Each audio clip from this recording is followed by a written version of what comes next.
Welcome.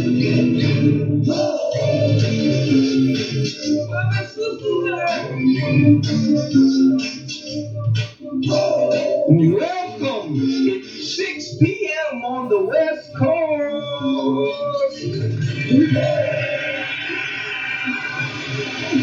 Welcome to Goldie Gossip Live Podcast, courtesy of Facebook. I'm your host, Goldie Himalaya, here with my intern, Nancy. All right. We'd like to give a big shout out to Pressure Entertainment, Aaron Day, PB Hassan, our LA affiliate, Charles C. Dub White, compliments of Hip Hop Directory on Facebook. Shout out to Charles. And last but not least, our social media model, Angelina Thomas. We got a good show for you today. I told you last week we were gonna get with our independent artists and show you how to make a step forward independently. We got a fella by the name of Spectacular Smith of Forbes magazine. He's got a Forbes 500 company, and he is able to step up your game and get you a big following and turn those social media followings into money. That's right. Now I'm gonna tell you a little bit about this guy. Let's see here. Spectacular Blue Smith is best known for his time as a member of the hip hop group Pretty Ricky. But in recent years, he has reinvented himself as a social media guru. While he's still a musician and his solo album is coming up soon, the past few years, he's seen the majority of his time devoted to business. He has a business called Adwizar, as Adwizar. Adwizar is a company that manages and monetizes social media accounts. The 25-person business based out of Los Angeles runs accounts for major stars, primarily in urban music, though they are opening up in sports venues as well. And in Avatar lingo, including some of the people that he's represented is Birdman, Jermaine Dupri, Jay Holiday, Soulja Boy, Kevin Gates, Fat Joe, and nearly 100 others. Now, later on in the show, we're going to show you how to advance your career. But right now, we're going to segment into my independent artists. Now, avenues for social media are all over the place. And if you have more than 100,000 followers, we're going to show you how to turn those followers into downloads, which ultimately turns into cash. That's right. Next, coming up in the social media news, we're going to come up with the Billboard Magazine Awards. That's right. Yeah, the Billboard Magazine was great. I loved it this year. That's right, I loved it this year. It was great. Now, Drake tore him up. Man, I'm so happy for him. And Cardi B, she took the night. Now, I'm going to let you listen to Cardi B's acceptance speech on the Billboard Awards. Let's find it here. Here you go, baby girl. And the iHeartRadio Award goes to Cardi B. I love it.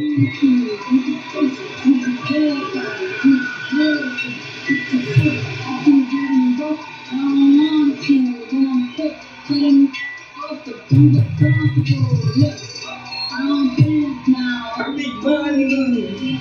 So I'm right now. Come on. Oh my God. Yes, yes. There's Goldie. I'm going to thank a lot of people because a lot of people helped me with my success. So here it goes. I want to thank my publicist Patience. I want to thank my team, Partisan and Ed. I want to thank Atlantic. I want to thank my family. Who else? I want to thank my man, I want to thank my fans, Bodyguard, because even when I'm wrong, they be like, she's still right. And I want to thank my haters too because Go, Carly. they be downloading my stuff so they can hear it and talk crap about it, but it doesn't affect me. My album will be coming in April. Yes, sir. April. Stay tuned, mother. Who likes it? All right, man, I'm gonna tell you why I like Cardi B so much. I'm not so big on the female rappers. I'm really not. But I was so glad to see somebody throw Nicki Minaj off of her throne. That's right. You got two kind of people. People who uplift other people and people who want to put down other people. And Nicki, she been after all of her haters, and I'm so glad that Cardi B, as real as she is, she just stepped up to the throne and just took it. Man, she on top. And if you notice on all of the award shows that you've been seeing, you ain't seen Nicki nowhere. None of them. Yeah. So shout out to Cardi B and also Cardi B and I'm sorry, Offset. My bad. You know what? I'm so happy for them. I'm glad he got his stuff together and they got back together and they got their baby girl and they got their family. And I'm really, really happy for Offset and Cardi B. And Drake. Oh man, that was so good. I gotta let you hear his acceptance speech. Hold on a minute here.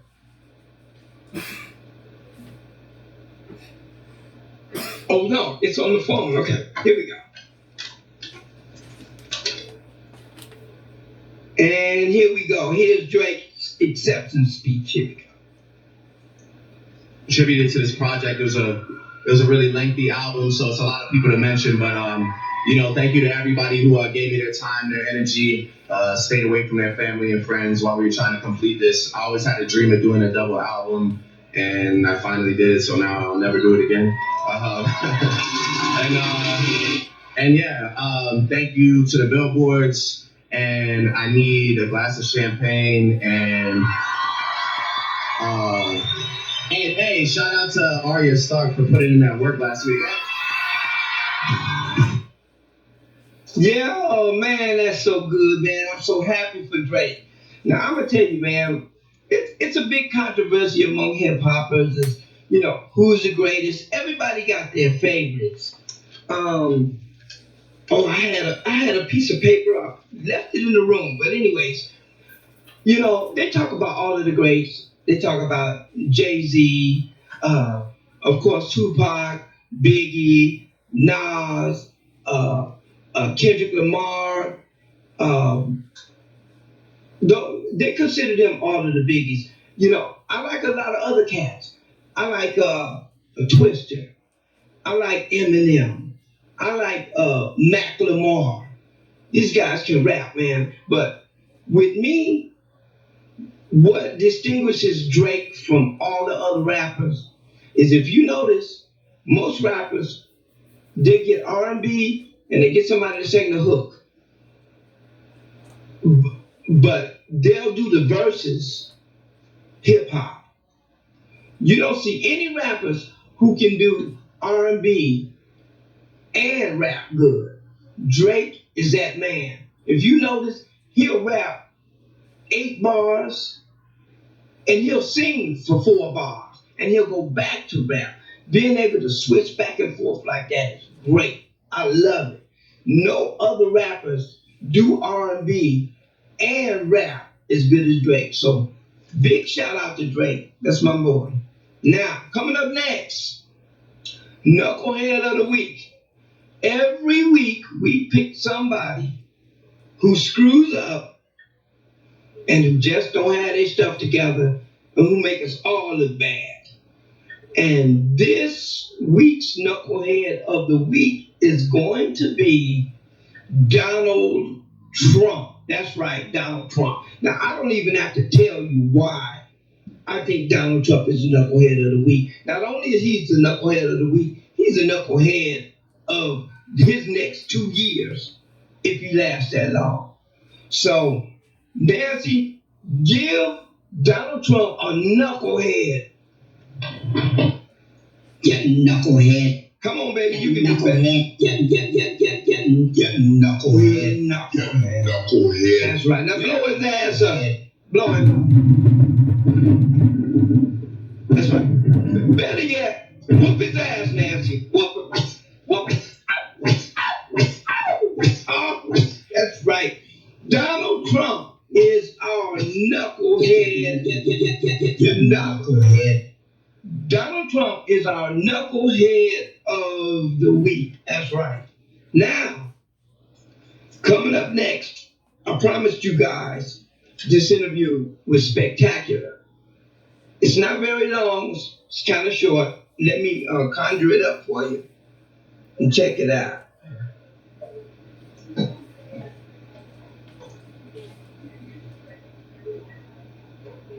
Let's go here. Hold on a minute, please.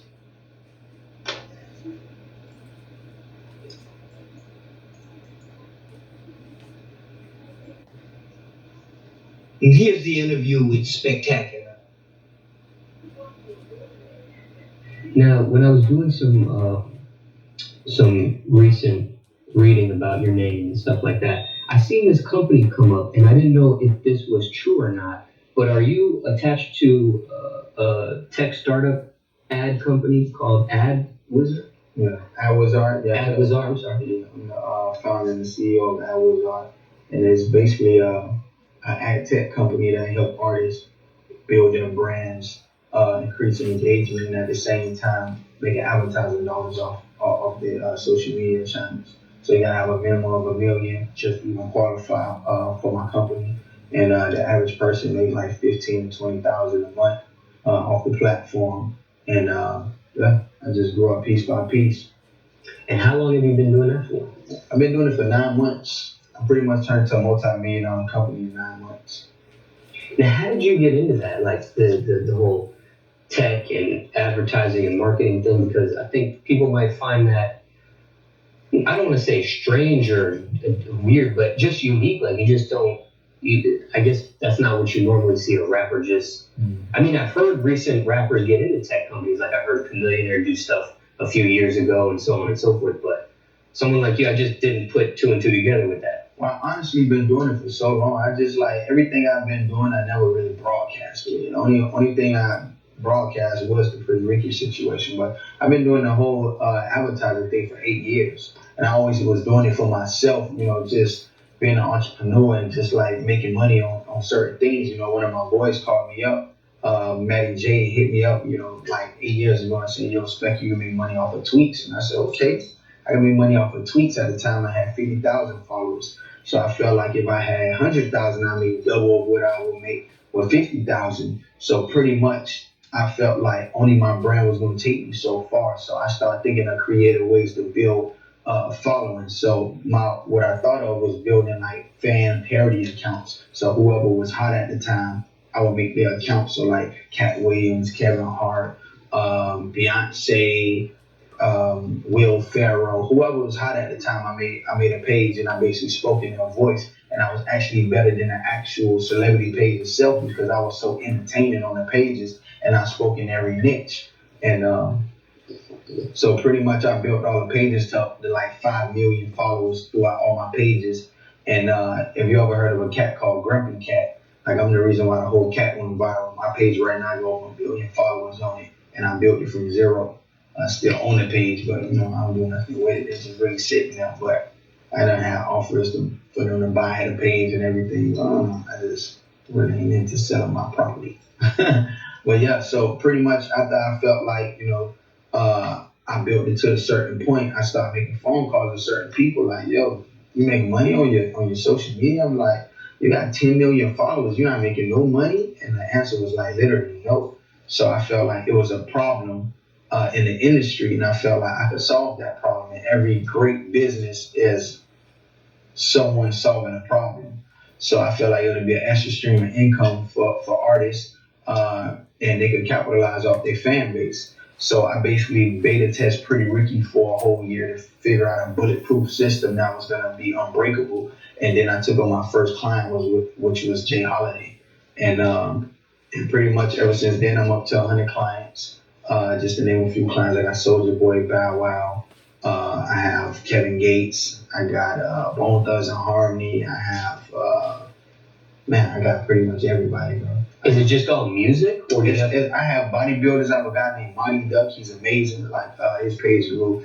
I was paid 1.5 million in like 3 days. His fan base is amazing. So it's really all about the content. So we pretty much do everybody, bodybuilders, actors, like we do it all. So as long as you got up to 1 million followers or more, we can work with you, no matter what actual profession you're in.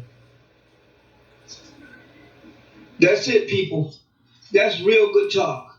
Now, just to recap, Google Spectacular Smith Investments, and that'll take you right where you need to go to hook up with him and get your social media game real tight and start turning it into some dollars. And if you want to hit Goldie Himalaya up, you can hit me up at reverbnation.com/Goldie Himalaya. Now, you have a bad problem with the Himalaya. It's HIMLLAYYA. That's Goldie Himalaya at reverbnation.com. And you can hit me up on Facebook at Abdul Neal, ABDULNEAL. And you can also hit me up on my YouTube channel. It's Goldie Himalaya at youtube.com. Thank you very much. It's been a really good show. We're going to hit it up again next week. And we'll see you next week on Goldie Gossip. All the punches that you threw, and then I shot you with a Superman punch. Don't catch me in the ring, I'm touching your lights out. I'll put you to the ground and I'll put you to tap. Goldie Gossip, hit me up. It only gets better.